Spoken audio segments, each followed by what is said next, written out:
Just to recap, this is our class header, um, table of contents, seeing as I didn't bring it up properly on the other. And let's get going. And here we go.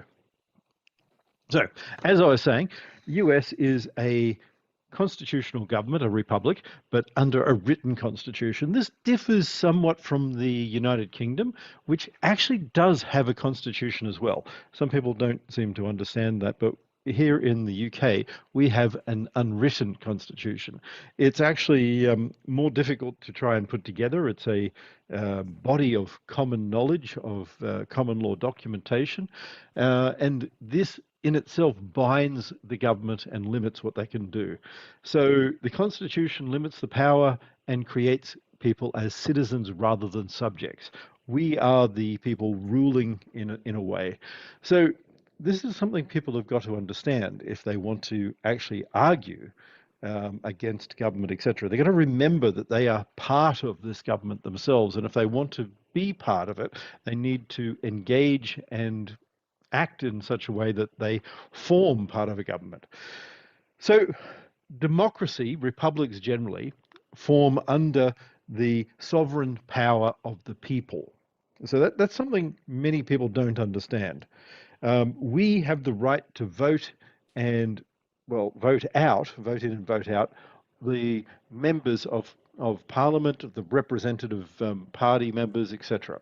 On top of that, something many people really fail to understand is there is the ability to have direct votes and direct sort of attribution and debate on individual topics.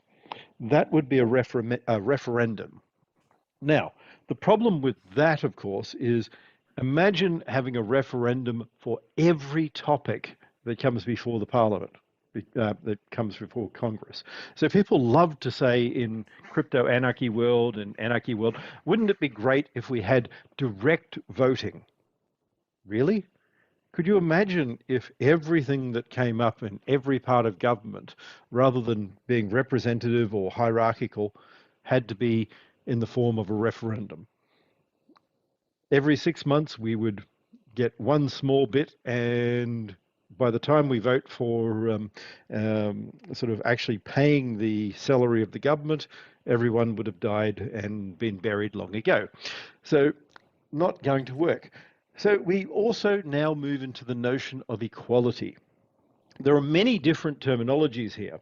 And interestingly enough, this is something I'm writing about at the moment for another doctorate I'm doing. The definition of terms is critical. If we can't define terms, then we can't argue. I mentioned this last week, and this is something that philosophers love to do, which is debate the terminology and spend half a day just saying what something means before they even start debating the topic. But we can't do it properly. If we don't debate what equality is, for instance, then what are we debating? Are we debating equality of outcomes, equality under the law, economic equality, equal access to power, equal access to politics, equal right to vote? I mean, does it mean that we have people start equally or finish equally? So every part of this needs to be defined if we want to actually debate properly. So now, the system that we're talking about in equality here is not economic equality, but equality under the law. Economic equality is not fair or just. It means taking away from other people. And the incentives created mean that there is less. We have seen political systems based on collectivism, on welfare states, etc., time and time again. And we see what happens is the rich leave, the productive leave, and the overall wealth of society decreases. So we need to now think about what this means in creating society. And Aristotle thought about this quite deeply. So 2,600 years ago, nearly 3 millennia, Aristotle thought about what it means to be in an authoritarian government where rule by is sort of imposed. People are subjects, and power can be despotic. Um, we mentioned earlier Oedipus Rex, but in some ways it would be more correct if we're talking about the Greek to call him Oedipus Tyrannus, which is Oedipus the tyrant, because of the way he took power and was given it. So even though the people were behind him, under sort of typical Greek sort of terminology, he would have been Oedipus the tyrant. So development of constitutions, introduction of civil rule has allowed for citizenship. And this is an important aspect of differentiations in rights as well. Political rights associated with citizenship are different to human rights. So if you can imagine for a moment, being a citizen gives you more rights than just being a person somewhere on Earth. This is big for many Americans. If you start considering for a moment, this means that as an American, you have certain rights that someone in Britain won't have in America. So there are many aspects of political control that will be equal because of human rights, but there are more if you're an American. You're not going to be shunted out of the government if they think you do something wrong, or chucked out of the country, expedited out into a different area. So subject is very different to citizen, and that's something we need to start thinking about. Can I So, just mention one? This is slightly tangential, but it just struck me as an important point that pertains to Bitcoin, which is it's not a human rights sort of thing, but it's just related to the idea that there is no actual written protocol spec for Bitcoin, at least not in the form of some single document somewhere. You have a number of different documents, including the white paper, the early writings about Bitcoin on the the mailing list and the form, and the source code, the original source code, and actually together these things define what is the Bitcoin protocol. This just reminds me of the distinction between the U.S. Constitution and the UK Constitution, whatever you want to call it, where there's different source material there. I just think that's a interesting way to think about. So there's precedent for there not being a single document. So just because there isn't a single document somewhere doesn't mean that there isn't a Bitcoin protocol that can be discussed and things like this. That's Without correct. Knowing what Craig said, I bought a copy of the Australian Constitution, and I didn't realize it, but it's about 100 documents all kind of tied together. And what you will find is the Australian Constitution is defined to protect the rights of the states and not the people. So yes, pretty much. Australia is actually interesting that way. It was not done as a revolution or anything like this.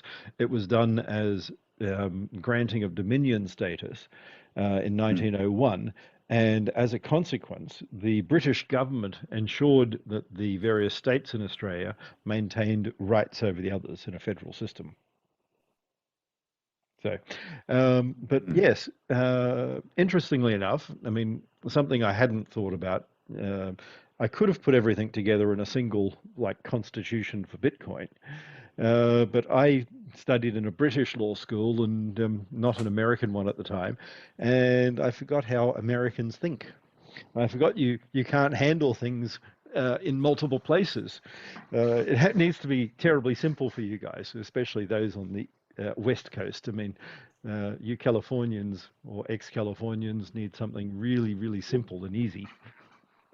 Well, it's a huge contrast when you read the American Constitution. I mean, you can read that in about 20 minutes, and whereas this is, it's like you can pick out a part to look at, but it's extremely difficult to be on top of everything that's in there.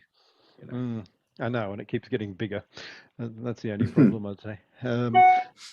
So anyway, getting back to this. So Aristotle incorporates really the concept of citizenship and constitutional government into what he's saying. He differs significantly from old Plato there.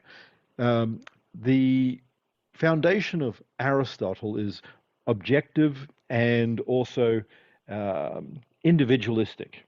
So we have the collective view, which we see in Plato. We go right down the other way in Aristotle.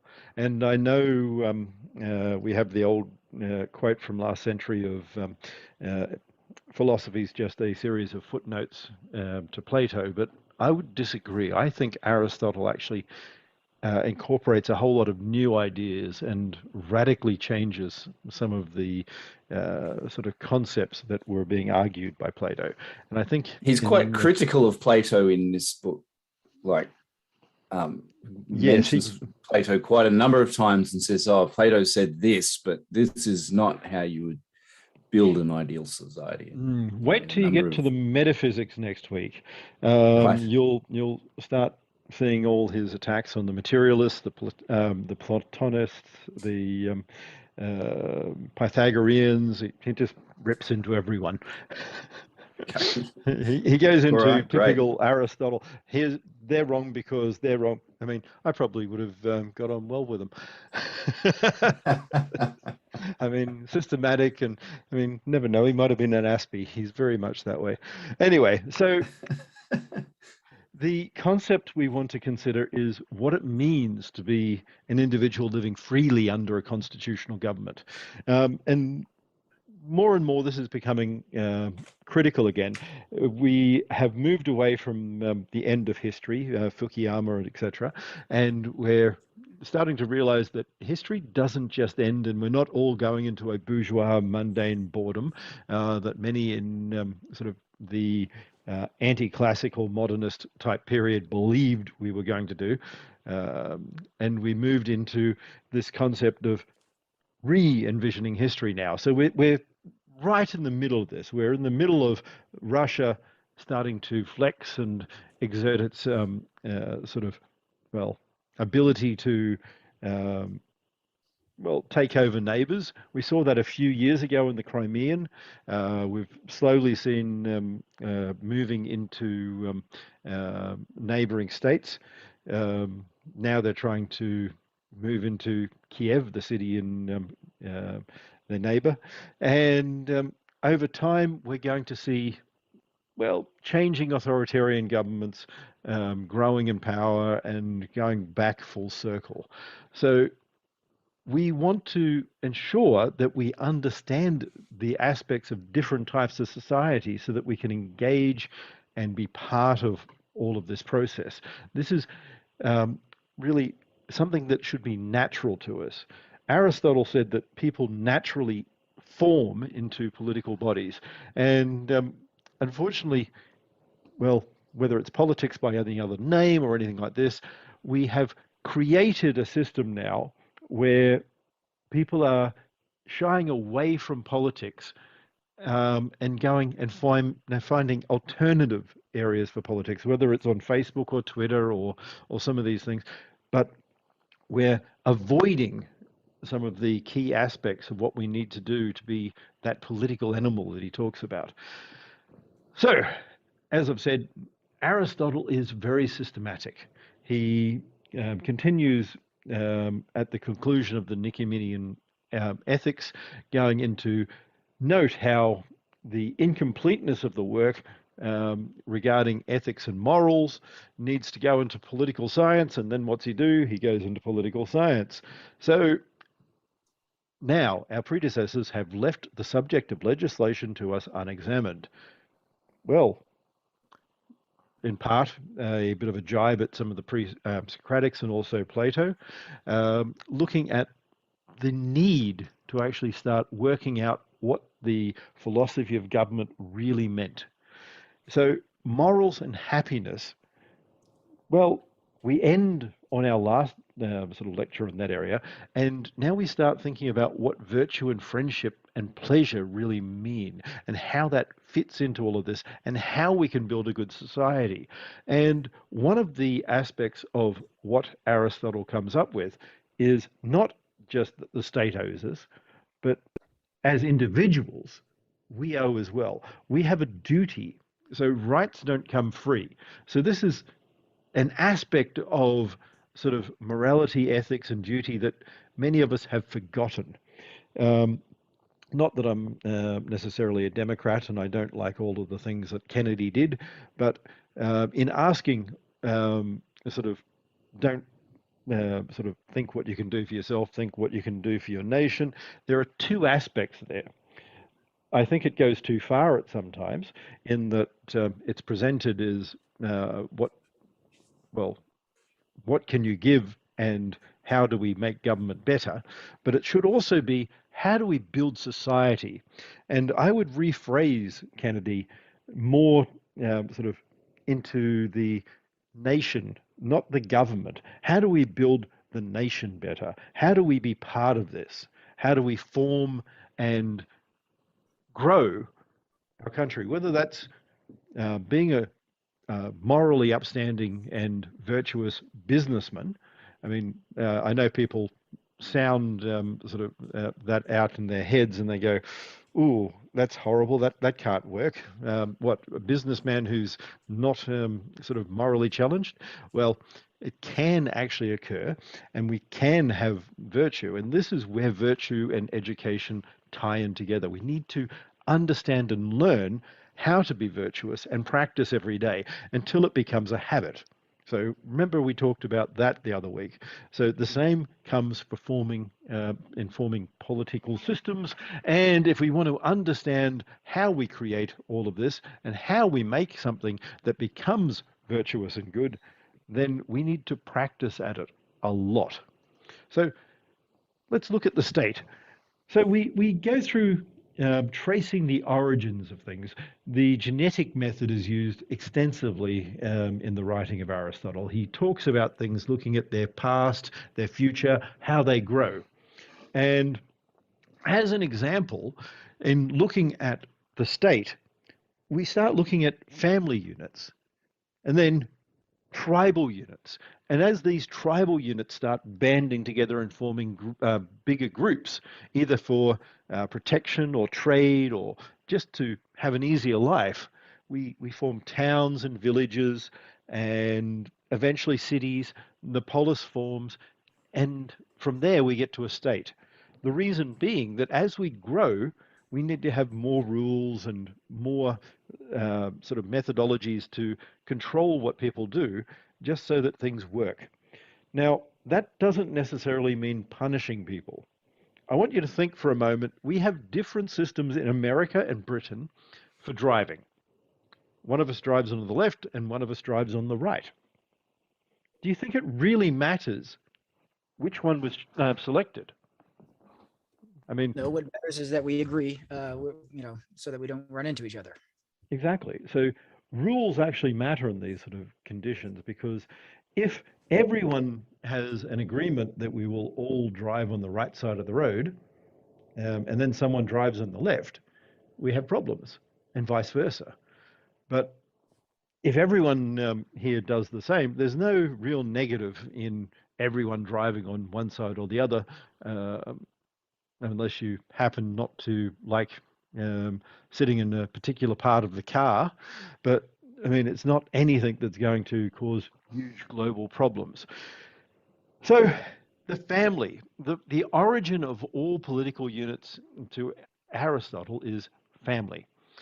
We want to have a system that allows for birth, procreation, building, regeneration, etc., which is to Aristotle natural. So natural is not here defined in sort of the Gaia type terms, the going out there in the world and seeing things in their base state. Rather, forming a city to Aristotle is natural for man. Okay, so us getting together and forming groups and forming political societies is a natural part of humanity. So by nature, that is our nature. We form political systems. So again, the use of words and how we determine what is used actually make a big difference. So Could I just pause and say something? Because something you said was different when I was reading, I think it's early, I was like the first chapter or something. He says that the state is, I forget the exact words, but elementary or primary or something like this. And I'm not sure he says the family is fundamental. Like he says the state is fundamental. It struck me as kind of a bizarre way of looking. Like he has a very state-oriented view of the world, actually. Like let's say at minimum just as important as the family or something, based on what I thought he was saying there. Do you see what I'm saying? Like it's so primary that I'm not sure the family is more primary. So Well, the way he works this out is, as I said, genetic method. So he starts at the base and he starts going, the first thing is people will form families and family clans will grow. As family clans grow, to stop and minimize violence and conflict, they'll form together in tribal groups. These tribal groups will naturally get bigger if they're successful, and different tribes, for instance, the Hills of Rome, form alliances to protect and develop. And over time, if they're successful, they become a city, then a state. Okay. Yeah. And so basically, what he's saying is it's a natural progression. So it is like, so, and if you look later, he gives the example of a seed. So the seed has a natural progression to the tree. So that oak tree is the final cause. So he also goes on, he points out that if you try and do what Plato was trying to do in his ideal republic, which is essentially to remove the family or turn everyone within the state into one giant family, you actually lose families entirely, and which would potentially cause the collapse of the entire state. Exactly. Because of that lack of it's trying cohesion. It's trying to say, well, if people weren't human, we could just make things so much more efficient. Well, we are. This is the whole point. We are human. And sitting there going, but if we made you less human, well, no. So what you're sort of missing here, Ryan, is the state is the oak tree. And the seed, although it's fundamental to the birth of the oak tree, the acorn, is the initial thing. So to Aristotle, the end cause, the thing that something's trying to be, that it's wanting to grow into, is the natural state. Okay. That makes sense. Yes, I get what you're saying. Okay. So again, we talked about by nature or considered natural. This is very different to how we use it as primitive and undeveloped. To Aristotle, the concept of just natural, undeveloped woodland, as we say natural, would not be natural. Natural would be where humanity comes in and we manage, and we have forest rangers, and we have farms that are managed, and we make things more ordered, and we don't just go, oh well, if we don't clean the stuff, it's natural, and let the damn bushfires happen. Unfortunately, that's not what I would consider natural either. And we're seeing a lot of problems now. The greenies out there don't seem to understand that the world hasn't been just left unmanaged through its history. Even in Australia, the indigenous tribes used to burn off and do forestry management and all sorts of things. And now that we've stopped everyone doing that, we're having big bushfires. The same happens in California. The indigenous people in Western USA, in California, used to actually do burn-offs, which would get them a bit of food, and also manage the underbrush. Now, no one does that because, well, green. And now we have bigger conflagrations and more damage and lots of problems. So all of this, it's natural. Well, sometimes natural is misused quite often. So the best end is really what was always determined to be natural. So whether we're talking about Aquinas later on, throughout medieval history, even into Locke and others in the Enlightenment, the word natural had come to mean something that has its best end. Now, that has a very different connotations to many of the ways people use natural today. Natural today means if those pesky humans weren't here, think how nice the earth could be. It could be a lush paradise. So, I mean, I'm sorry, but I'm not. I don't see the point in getting rid of the only rational creature that this earth has ever had, to the best of our knowledge. The only one to develop art, literature, etc., and give it back to the ants and cockroaches. But anyway, so deliberate purpose and natural desire. These are aspects of forming society and what happens. So us humans like company. We like to get together and share ideas, and we like to say things to other people and have them respond, and we like to then have arguments and form societies. And that's what is natural for us humans. Even many of those people who sit there going, humans aren't natural, end up forming these sort of groups. Very few of us actually go out there and become hermits. And the old argument about the hermit, well, that's probably the least natural aspect of humanity, to tell you the truth. What do I do there? There we go.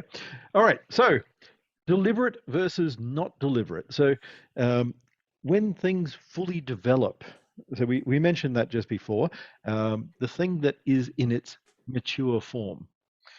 The example that I gave was a calf represents the bull in a developmental state. Of course, man is a political animal, and the bull is the final state, just as the family represents the state in its embryonic form. So that's where all this comes together. Hey, So can I get your view of the language and the way this is being used then? So in that sense, the family in isolation is actually not natural then, according to this language, right? Because the goal would be, our goal is to build a society and a state involving many different families. So that it's is like we're correct. not done, something like that. The goal is ultimately some state that involves all of us, many families.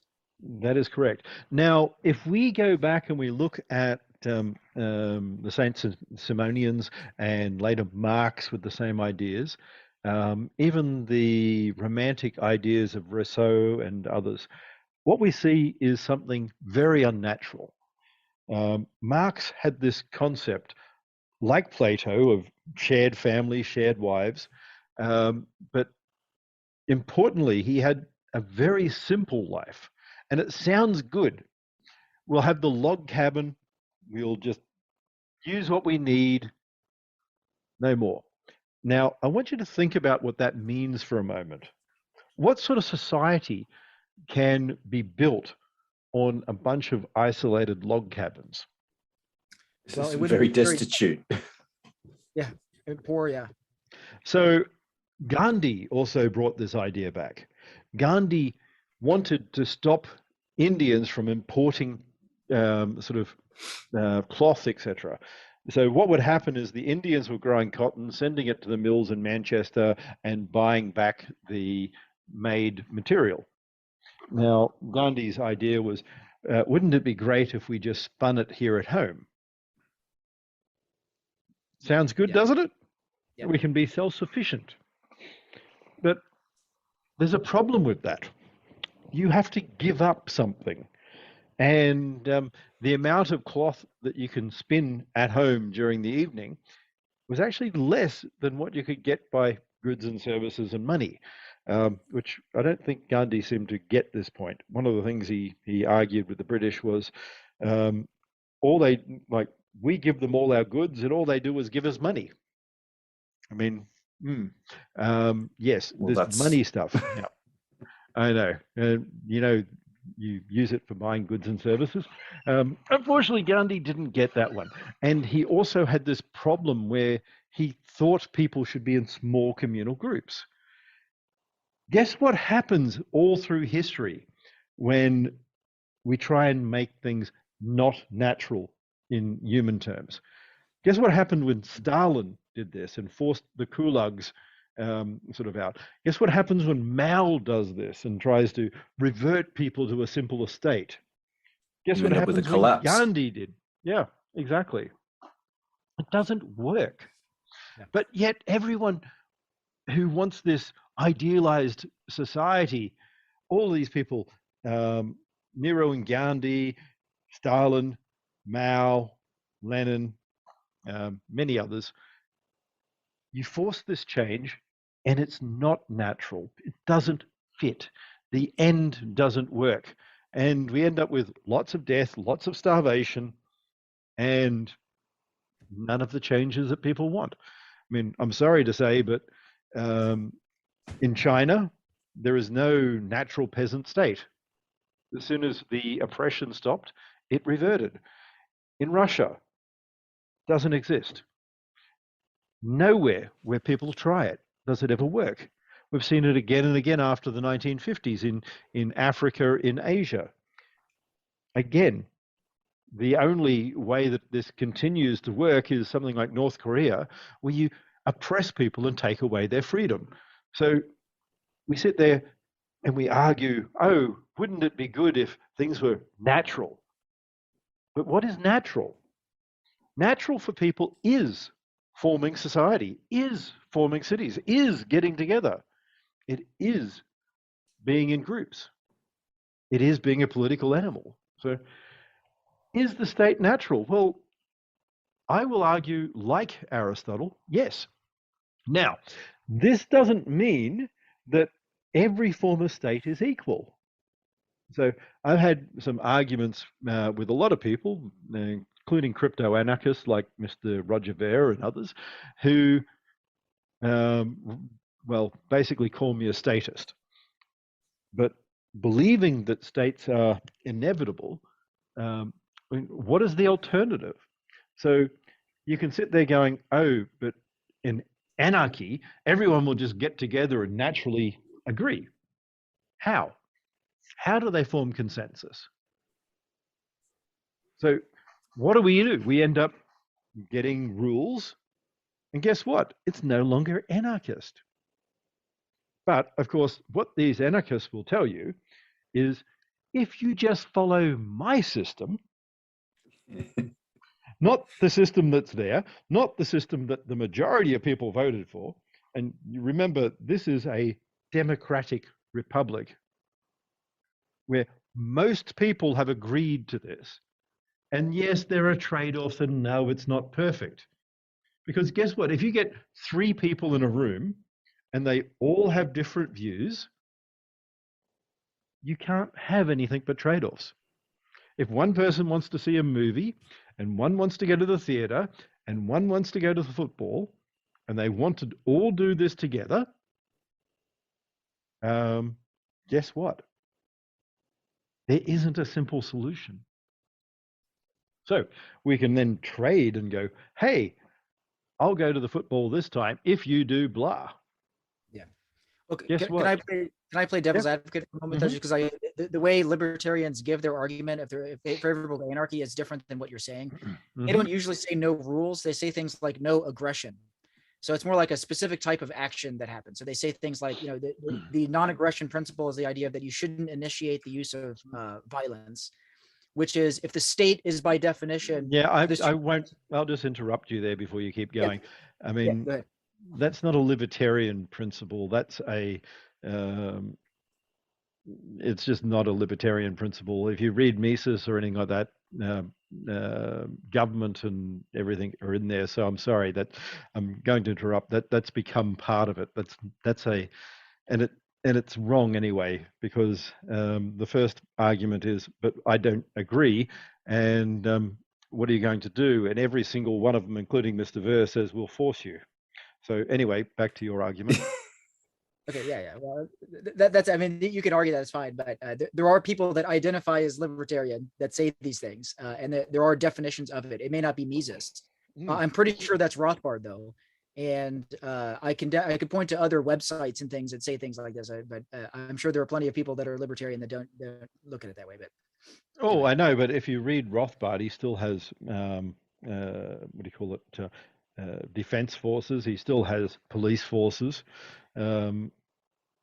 What you think murderers are going to stop and everyone's going to be nice? What I don't understand about this non-aggression principle is that you can't just say, oh, here's a principle that we're all going to live by and expect everybody to live by it, because some people are just inclined to being violent and to going out and punching people in the face. And you can't say, hey, we all live by this principle and you're breaking that, because they're not going to care. Yeah. You have to have somebody who can. It even goes beyond that. There are valid disputes. And if you say, I'm only defending, define defense. Exactly. Right at the moment, Putin is saying that he's only defending.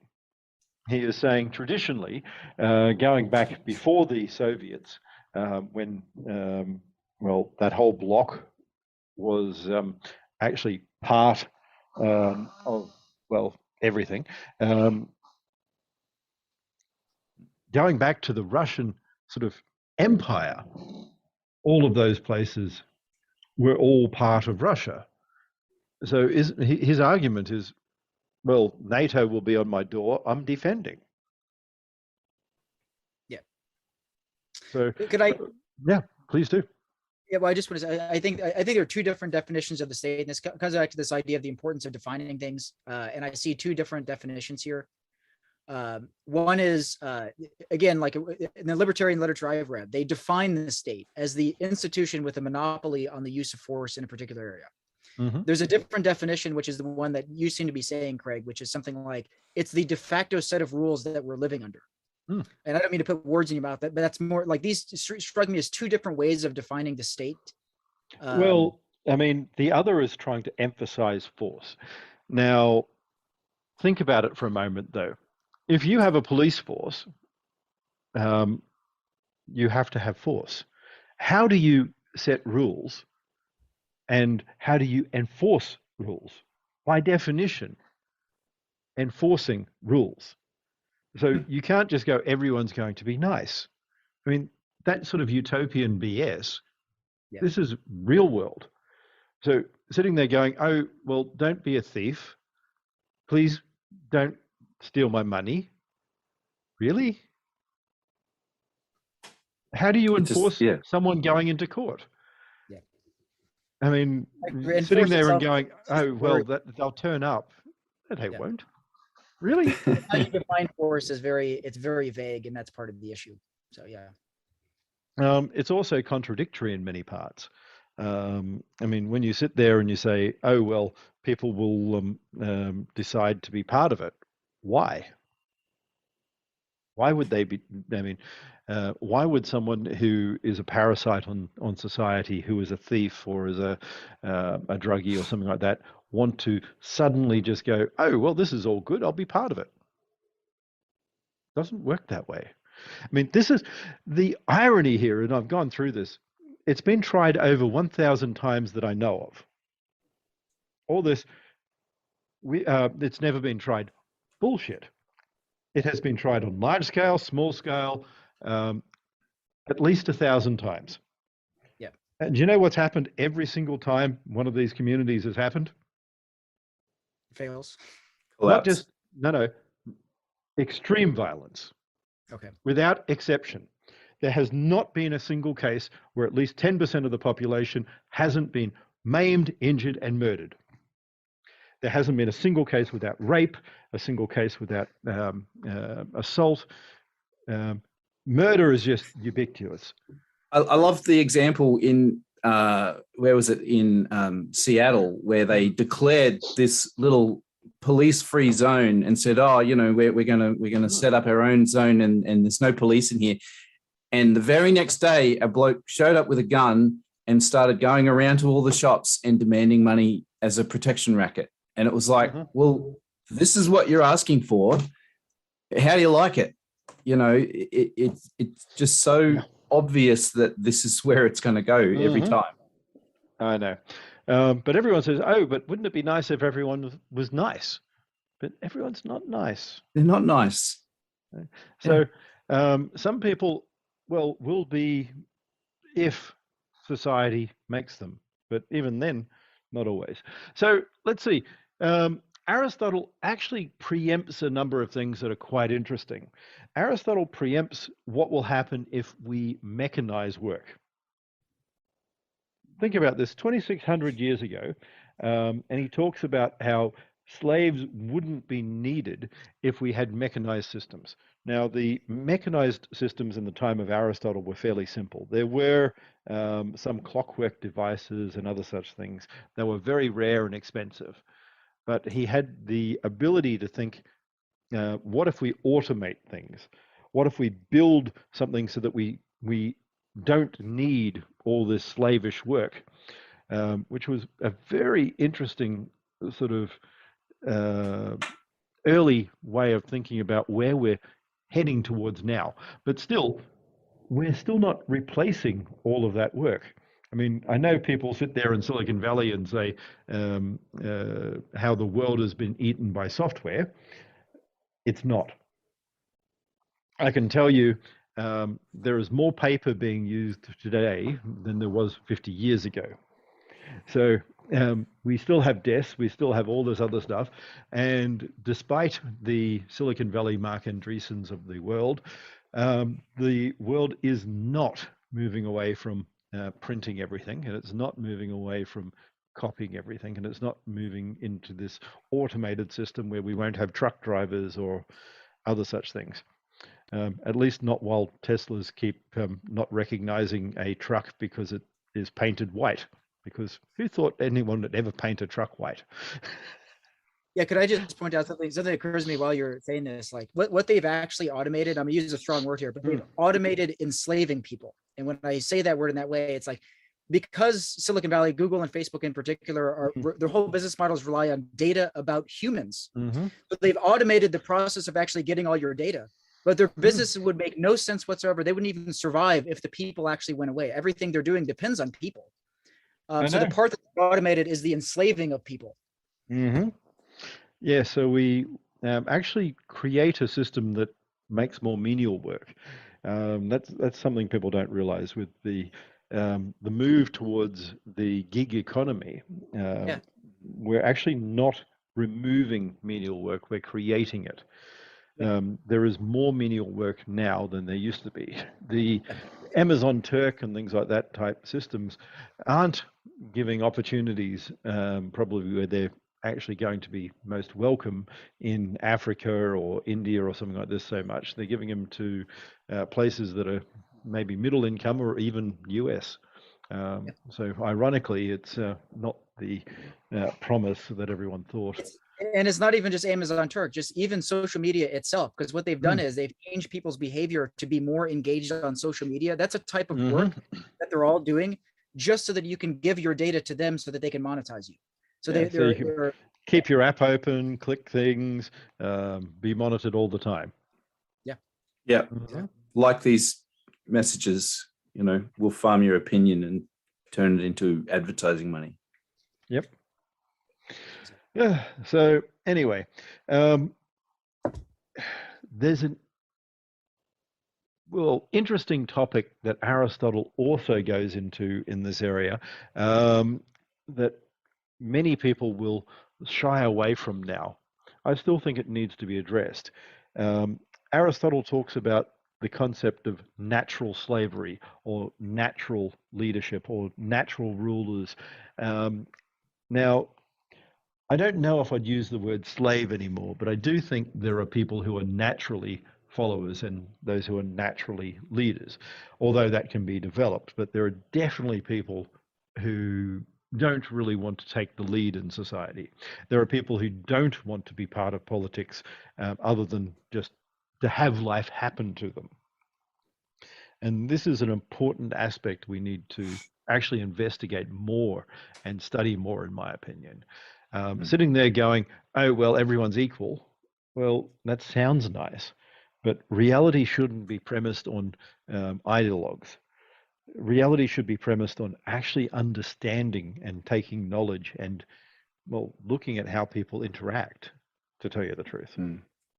So it's interesting also where we see that everyone is kind of encouraged, oh, well, you can be a leader too. And it's like, actually, we don't need that. We don't need 7 billion leaders because they're just going to all head off in different directions and rip society apart. We need a few great leaders and people to help build sort of what they're envisioning and make sure that it's right.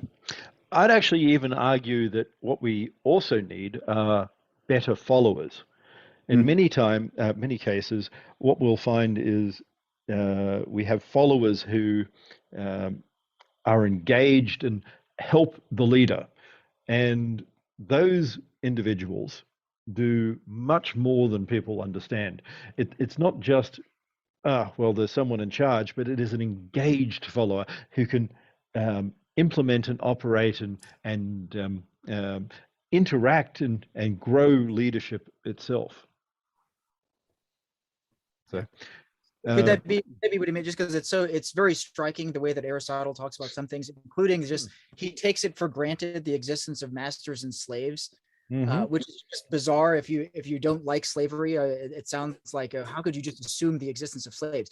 But if you treat it like leaders and followers, well, then that seems very natural that exists. Is the language different, or was the like what do you think about the use of the word? I think there are different aspects to not only the language, but how the world was. So we're talking 2,600 years ago. There was no such thing as, well, not having slavery. If you look at it from a biblical point of view, there's slavery. Rome, slavery. Greece, slavery.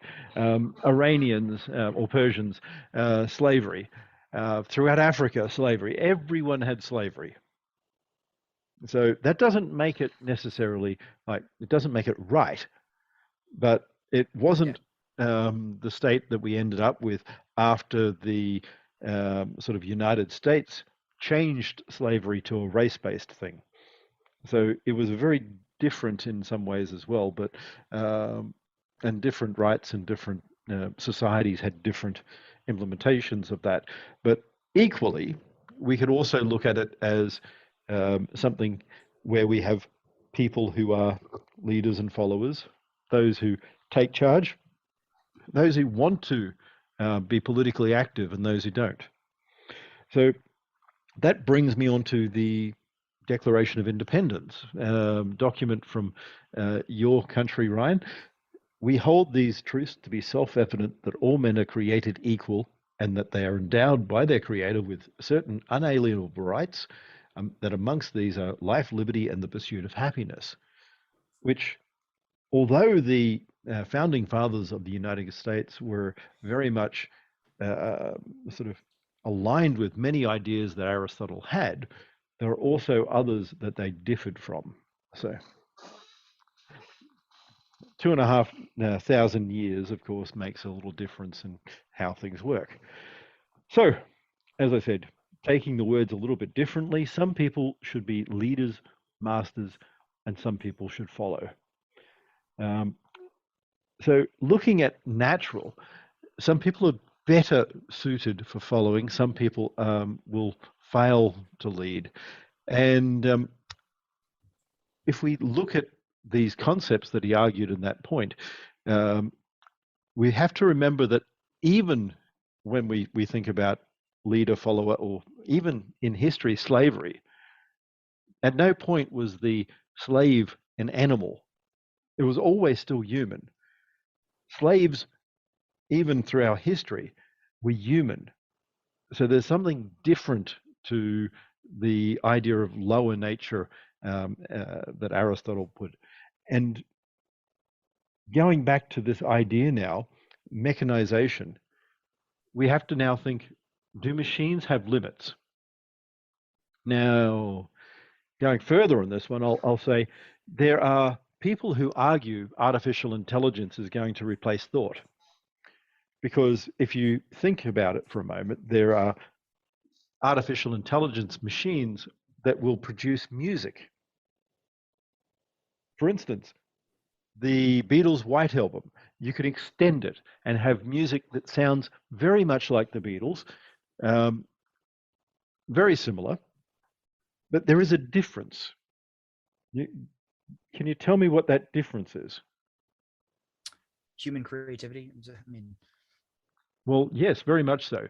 So when you take these machines, you feed in like the Beatles and you get a series of music, or you feed in Beethoven and you get a series of music.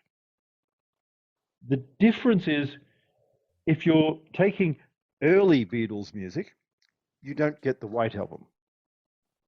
You can make more of the White Album if you've got the White Album. Yeah.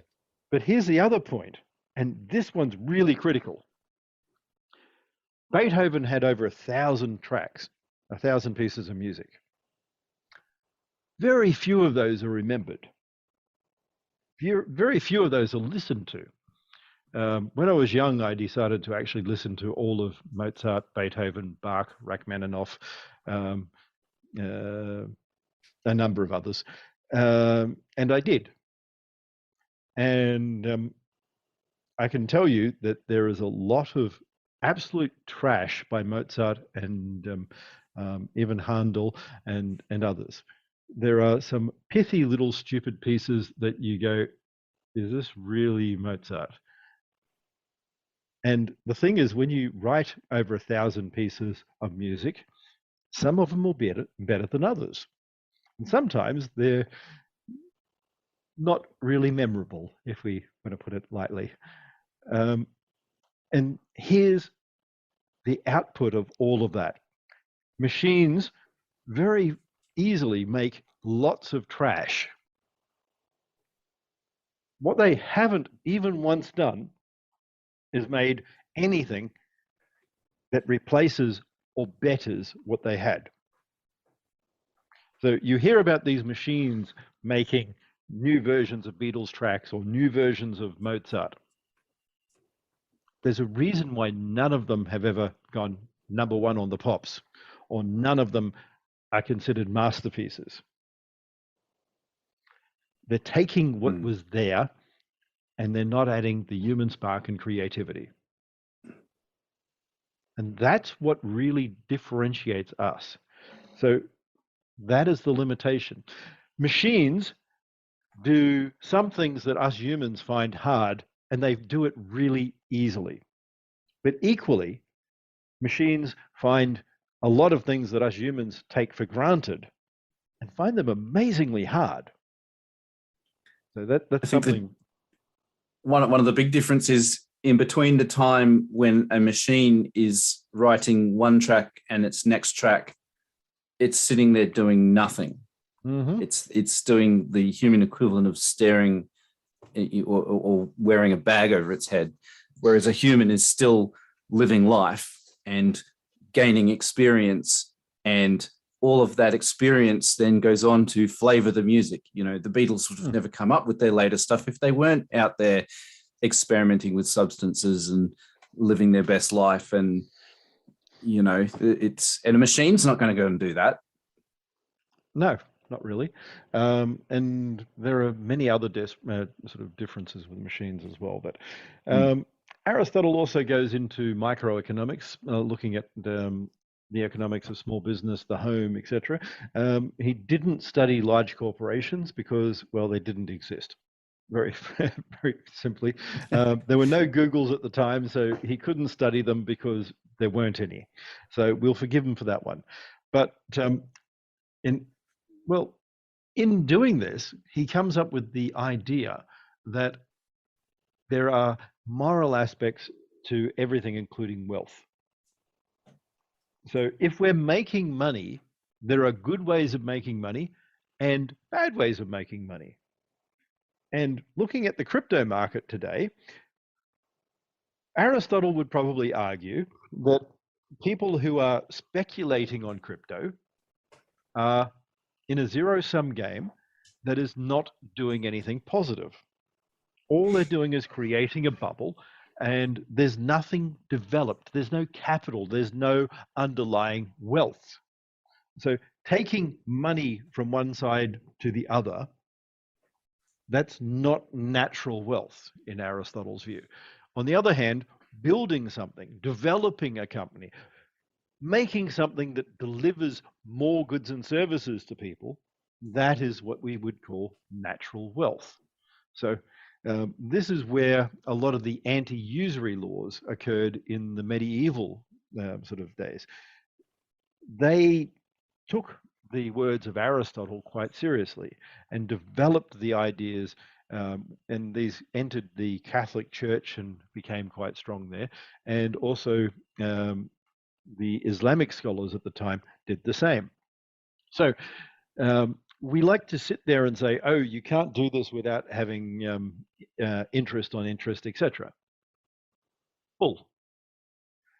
If we look at how people used to do it in Western banking, if we look at how people used to do all this in other endeavors, wasn't ever an issue.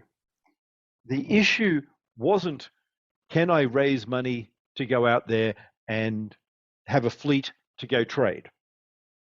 For that, people would say, equity, I want this sort of return. It wasn't interest, but it was taking a risk, which is still part of Islamic finance today. Where modern banking and finance and sort of compounding interest came was on different endeavors where you couldn't take a percentage in the same way. And those were to do with wars. They were to do with funding sort of monarchs who wanted to raise extra bits of army and pay for all of the sort of camp and supply. And well, people weren't willing to risk because one loses, one wins, and generally both lose. So they wanted their interest on it. So interestingly, interest came from not business pursuits, but governments trying to raid each other. So to build capital and produce goods is natural. To Aristotle, the concept of having a business like a baker or a business such as a shop, that is natural. To go out there and find finance methods based on speculation, purely without any knowledge, with gambling on things, that is unnatural wealth. So Craig, why do people say that Adam Smith invented economics if Aristotle discusses the basics of economics in this work?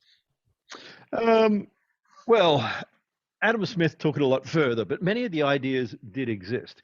What Adam Smith did was he expounded on all of this in quite a lot of detail, and he pulled a lot of different ideas together. So Aristotle didn't understand sort of a corporate structure because they hadn't been invented yet. Adam Smith did, although they were still very simplistic early corporations or proto-corporations in our terms, because they did, not a lot of them, but they did exist at the time. And people were engaged in sort of corporate trade and enterprise. So poor Aristotle suffered from being born in the wrong time and not having access to analyze things that didn't exist. And I'll forgive him for that because it's really hard to investigate things you don't know about. It's like the Europeans and arguing about the possibility of a black swan or not, and eventually finding one in Australia, in Western Australia.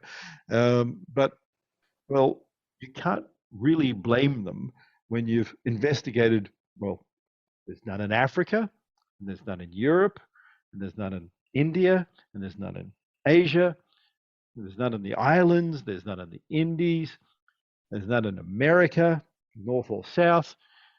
You get to that point and you go, there's probably no black swans. And they're probably, at that point, that was a good bet. So. Okay. So corporations are pretty central to what you're saying here. The corporations actually change things. They do. Yes, companies became a legal fiction and something that changed the nature of how businesses could operate. In Aristotle's time, we still had the equivalent of a partnership. If you fail and you're one of the partners, you're still liable for debt. Corporations, the legal fiction there, separated that and separated bankruptcy. So if you failed in Aristotle's time, you could end up being sold into slavery. You fail later, you fail as a person in a company, and the shareholders have accepted that risk. So that's a very different sort of form of corporate structure. And luckily, That was already developed by the time of old Adam Smith there, and he got to write on a whole lot of extra aspects of why economics could work. But even then, the early classic economics sort of teachers, including Ricardo, didn't understand all of the aspects of this. They didn't understand things like the old water diamond paradox yet. But it's only through investigation that we learn. So, in treating government as a political system, then we can start understanding the components of the system. We can start to think of it in an analogy as a living organism with parts that need to be functional for it to be healthy. And we can easily discuss healthy government, a healthy state. And a healthy state is one that makes the components, the families, the people in that state better. So in talking about a state, we have to think not only of what is a state, but how do we make a state that makes the people in it better off, that they flourish? So what we're trying to do is find a society that makes people better. And that comes down to debate and talking and education. Because if we remember, we the people, we are the state. We are the sovereign. So this is the irony that the anarchists are not getting. It might have been true back in the 18th and 19th century that the sovereign was actually that guy up there who was the sovereign. Now, we're not in a state where there's that guy up there as a sovereign. Well, unless you're in North Korea or, I mean, even China's not really like that. They're more decentralized than people think because the Communist Party doesn't have control of all of the Politburo or all of the local areas, or so more decentralized than people think. So, as a living system, we want to have a healthy state. And when it becomes large enough, we start having to separate into different functions. Us humans cannot handle and know 100,000 people. I'm sorry, I don't care how many people you have on your Twitter or Facebook, you do not know 100,000 people. If you've got a Twitter with 1 million people on it, you don't know practically anyone that watches you. You have an audience.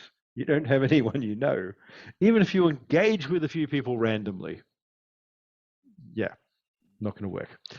So, natural law and human nature are some of the terminologies that we can use in defining natural. Not there's a lovely tree out there, but rather what sort of law do we want as our end state? So natural law is something we should all be striving for and trying to perfect. Just like in science, if we look at the debate over scientific realism and other such things, empiricism, etc., what is natural? What is the real state of things? Well, the real state of law should be naturally that which best applies to the majority of people and also doesn't oppose a minority who are not actively trying to destroy society, etc. We should be able to have a minority and have them protected from the majority as well. So this is part of a constitutional system that we must never forget.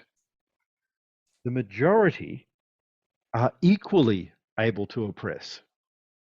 The minority at its extreme is one. Each of us are individually a minority. And if we want to forget that, we're going to remember that some of the worst atrocities in history have been created by people who are in the majority. Remember, Hitler was voted into government democratically. So was Putin. If you like or don't like him, he was voted. There are lots of Islamic governments who have voted tyrants. There are lots of laws that have oppressed minorities that have been voted into being. So this is a key aspect of why we need sort of political controls and limits. The majority can be worse than any dictator. The mob needs to be controlled. So by taking an anthropomorphic idea of nature, of the state, Aristotle seeks to find what can make the best opportunities. So now, the appetite of royal rule and the despotic soul. Yes, I sort of seen lots of stuff on the old phrenology, and it seems a bit wacky now today, but once that was considered scientific. And can we think the mind and the body? Does the soul rule the body despotically? Interesting little mind-body paradox there, but I won't go into too much of that for tonight, but I will have you think about it. But the intellect and the passions aren't subject in the same way. And when we think about passions and desire, we can also learn how to, well, not control them, but to keep them in check. And part of developing virtue is creating habit. I can't say that I'm perfect, but long way from it. But what I do try and do is develop habits. I especially have that with work and study. Lots of things I'm not terribly good at, but work and study I'm very good at. You get into a habit of doing it, you study every day, and it becomes natural. So let's have a look at man, the political animal. We have the typical sort of cartoonish version of different people being ruled in the circus there, but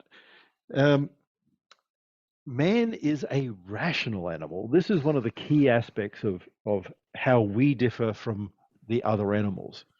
What do you think rationality means in this? That we understand the deferment of pleasure for longer term benefit would be one of the key things.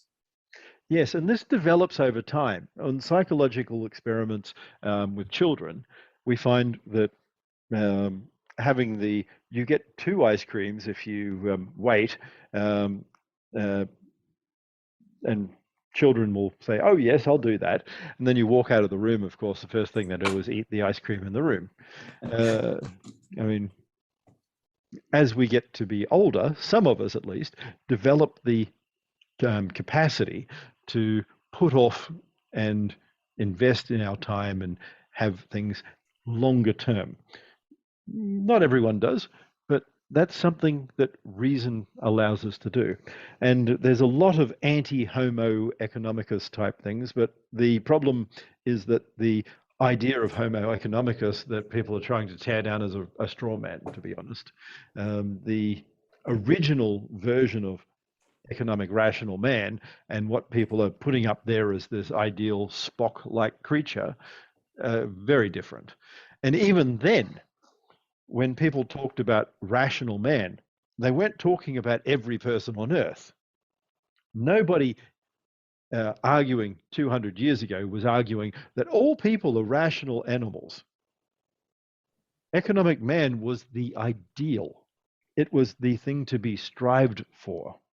It was what we can develop ourselves to be. So unfortunately now we have a lot of sort of more postmodern ideas of, oh, this was never the case. Well, of course it was never the case. The majority of people have never been virtuous in the idea of what Ben Franklin or Aristotle would say is virtuous.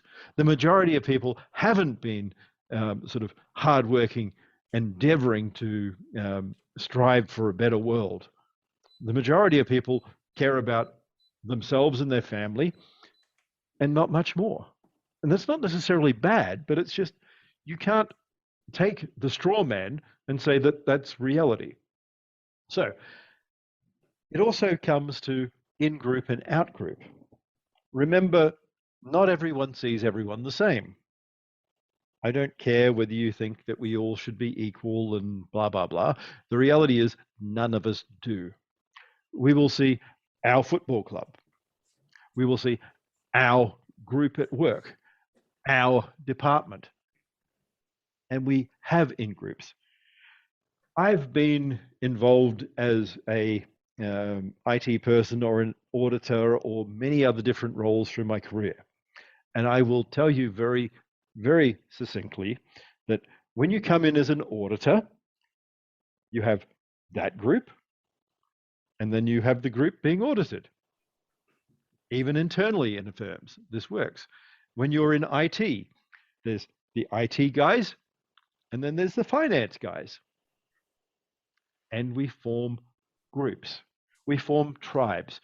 Us humans have the old Dunbar number of, well, whether it's what he said or only 80 or right up to 200, somewhere, depending on who we are, in that sort of knowledge field that we have in our mind, we can keep a limited number of people that we interact with. We're going to have our limited number of people that are our family, our friends, our group. And as such, we form bands of bands. So property is also something natural. Despite the collectivist idea, the communist idea, without property, there isn't anything more. There isn't even family. If you don't have property, how do you actually protect your family? How do you have a house for them, have food for them? I mean, these utopian ideas, what if we got rid of everything and everyone was totally equal? Really? That seems horrible.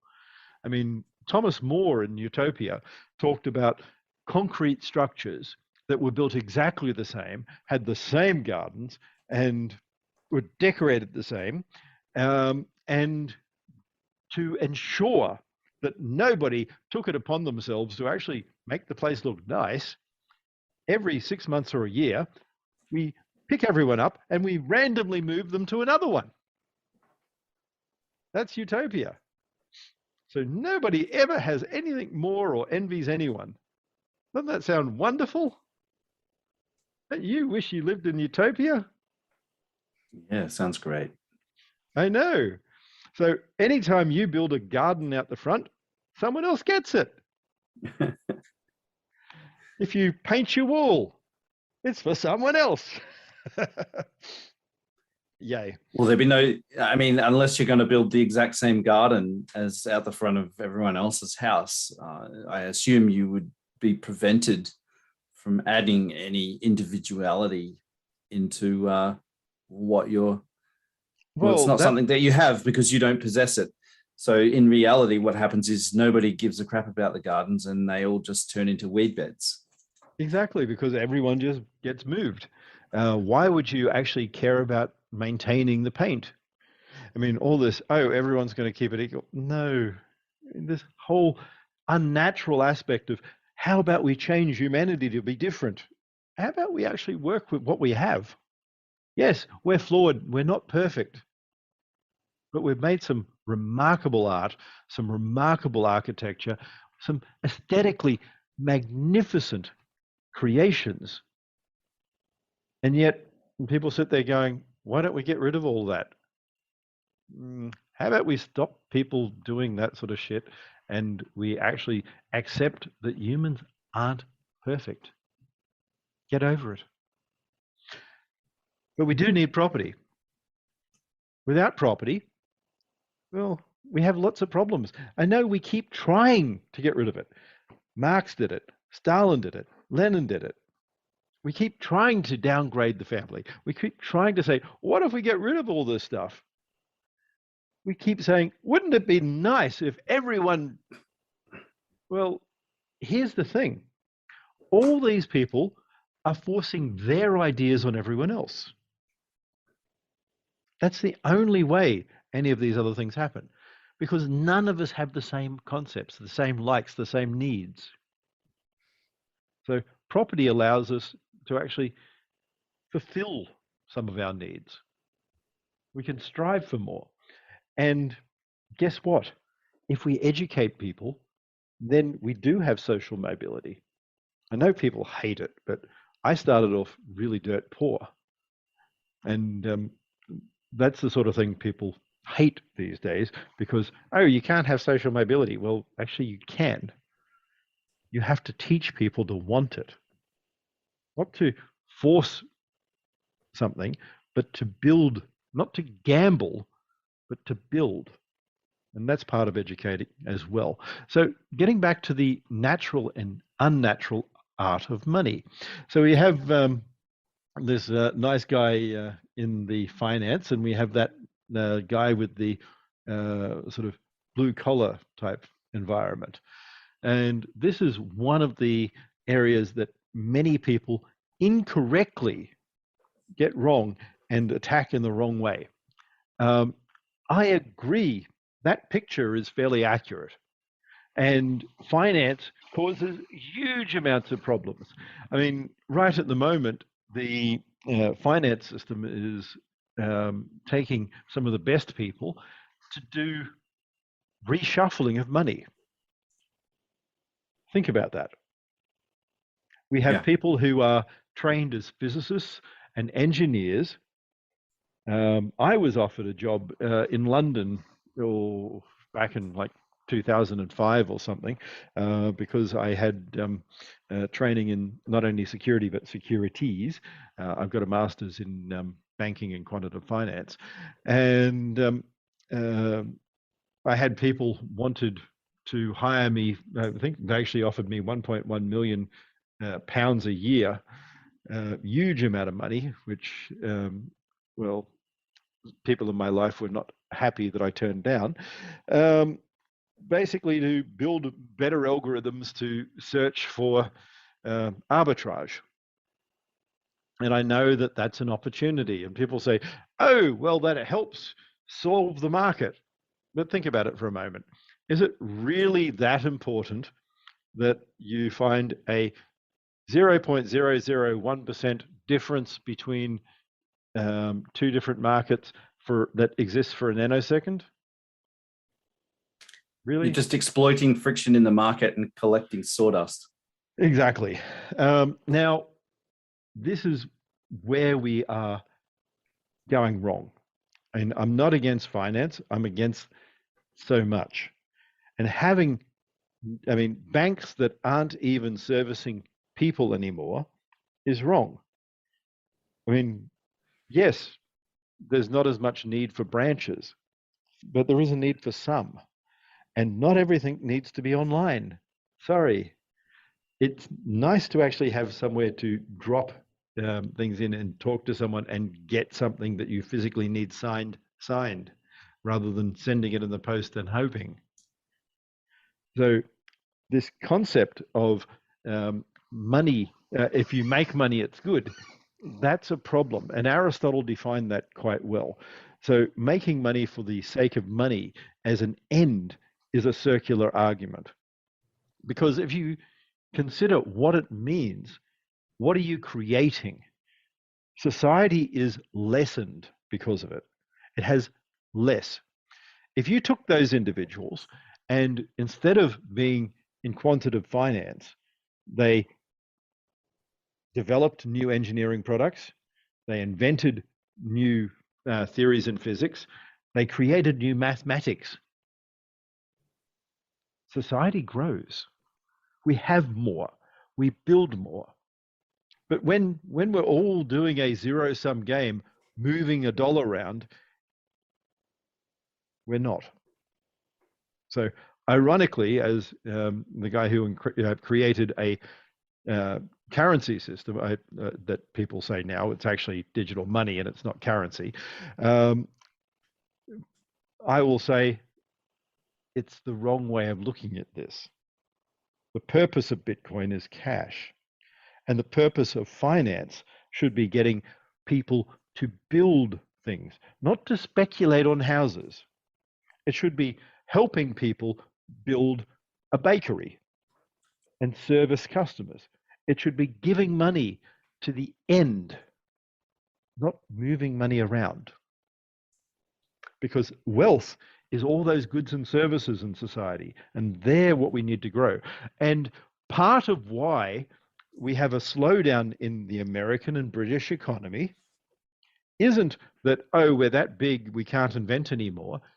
No, we have a 1 to 3% growth now because we're taking all of those people who were engineers, who were working in corporations, and we're sticking them in quantitative finance corporations to move money back and forwards. And that's all we're doing. You don't create wealth by going money from there, money from there, money from there, money from there. I'm sorry, there's no wealth in that. It's a zero-sum game. There are no more goods. There's no wheat. There's no oil. It is just moving shells back and forwards on the table. Yes, I find it quite incredible that something like 50% of all money, all profit generated is through this gamification of financial friction. And we've sort of lost sight of the actual goods that money is meant to be used to generate and distribute. And we've sort of forgotten that those things are actually far more important than the money itself. And that's I think that's a huge problem that we have to deal with in the next 10 years if we don't want to see major problems in society. I agree. And the picture here is quite cogent. If we have a look on the right, we have a person dressed as a Puritan. And I don't know if you recognize what he's actually doing, what he has in his hand. It's a pipe of some kind. Yes, that's an opium pipe. Opium pipe. So it's the child, the young boy there who is giving opium to. And interestingly, the sort of person who should be pious is not looking terribly pious. So this is the vulgar and incomplete aspects of life, the parts of society that, well, go down to the lowest denominator. So we should be trying to build more and not just finding happiness in getting children high, as that guy seems to be, and looking at the consequences of actions. This includes in making wealth and gaining wealth, but other aspects of life and society too.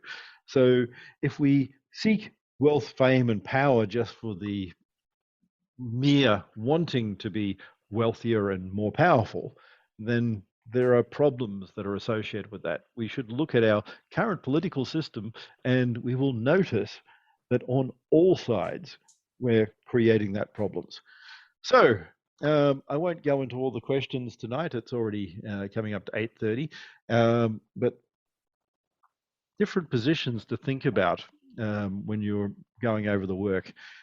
Think about the difference in an enslaver and enslaved person. I know that is not a topic people want to think about today, but if we don't think about these topics and we don't consider them in different aspects of how the world was, we forget what history had been.